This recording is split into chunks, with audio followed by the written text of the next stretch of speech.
What is going on, y'all? This is Pay Me in Dividends, and today is March 19th, 2025. Now, check it out, right? The Fed has kept interest rates unchanged. So let's look at how the market has reacted. It looks like the S&P is actually up today about 1.5%. So that's just a quick view of what is going on today in the market. It is a green day, which is a good sign for stocks right now, but we know that this market is very volatile.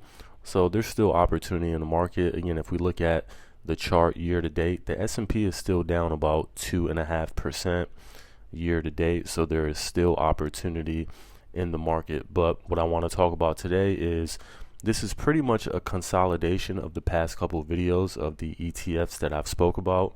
These are ETFs where you can possibly invest in and withdraw the dividends without necessarily having to reinvest all of the dividends, or maybe just a small portion, and eventually live off these dividends or use it to supplement your income.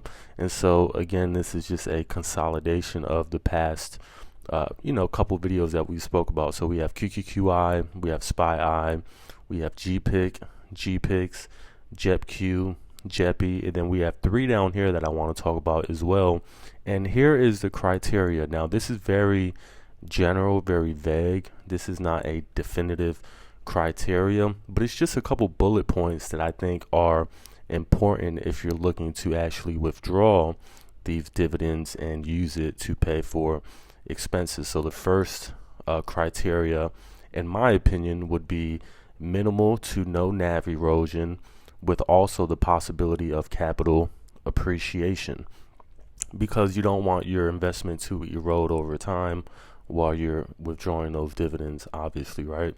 So that is the first criteria. The second one is pays out monthly. There are a lot of stocks or dividend ETFs that pay out quarterly, and the reality is, you have monthly bills, you have monthly expenses, and so it is a lot more convenient to invest into an ETF that pays out on a monthly basis and feels more like a paycheck instead of you having to wait every single quarter. Now, some people would argue that you can just budget accordingly, which you can, but if you're relying on this income to pay a majority of your expenses, I think it's a lot more convenient to receive those payments on a monthly basis versus a quarterly basis. So that is the second point in the criteria. And then the third point in the criteria is being tied to an index. So none of these funds are directly invested into one single company. They are all indexed based, whether it's the S&P 500, the NASDAQ, or just a basket of stocks. So you already have some built-in diversification in these ETFs. And then the fourth criteria is keeping up with the market or the S&P 500. So pretty much all of these ETFs average annual total return, which is total return including dividends, but not dividends reinvested. All of them average at least 10% or more a year. More or less, you'll see that some of these are around 9.5%, but more or less they keep up with the market, which again is important, because if you're withdrawing that dividend income, you still want to at least keep up with the market. So we're not going to cover these up here. QQQI, SPYI, you guys already know about these. I've already spoke about these. GPIC, GPIX from Goldman Sachs, JEPQ, JEPI from JP Morgan. But the three that I want to show you guys is the first one is QYLG from Global X. Now, you guys are familiar with QYLD. Now, QYLG is a lower yielding ETF, a lot lower. Definitely not my flavor, but it may be for somebody who has a larger portfolio, or maybe you're not going to rely solely on this dividend income, but it still pays about 5.5% dividend yield, and it is paid on a monthly basis.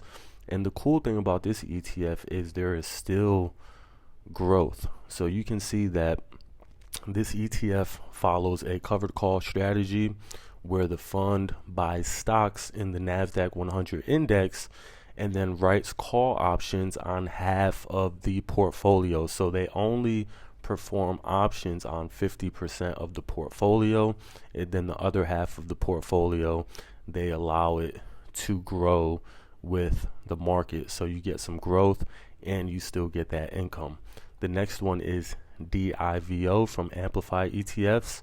And this one pays, I believe, around here it is, 4.5% dividend yield. And this one is a bit more strategic. This one is a little more actively managed. And they actually, let's see, it is strategically designed to offer high levels of total return on a risk-adjusted basis. Let's see if we can find the holdings here. So we can see the top 10 holdings here are don't overlap with a lot of the other ones we see, right? Where it's usually in the top 5 will be Nvidia, Microsoft, Apple, Amazon. This one is actually a bit different. You can see they have some Goldman Sachs, they have Caterpillar, they have Visa, JP Morgan, Honeywell. There's Microsoft right there, American Express, IBM, Home Depot. So this one is a bit more actively managed. It's a lot different as far as the holdings from the other ones, but there is still room to grow. When you look at the chart, when you look at the share price, you can see that over time the share price does increase, and you do get that 4.5% dividend yield that is paid out monthly.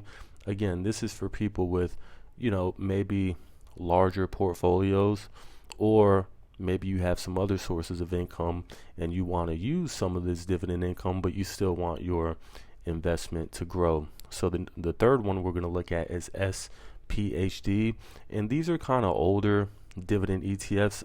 They're very boring, to be honest. Again, it's not really my flavor. I don't see myself putting any money into these anytime soon. I don't know, maybe things will change, maybe sometime in the future I'll redirect some money into it, but as of now, this is not my flavor. But for some people this may be interesting, and there's a lot of assets under management in these ETFs, so obviously some people get value out of it. And we can see this one is the lowest yielding. It's only about 3.5%, which again is not exciting at all. But this fund has been out for a while. It's been out since around 2012, I believe. And this one, let's see if we can find the holdings on this one. So let's see, here we go. Let's go to portfolio. So we can see that the top holdings again are very different than your other ETFs like JEPQ, JEPI, things like that.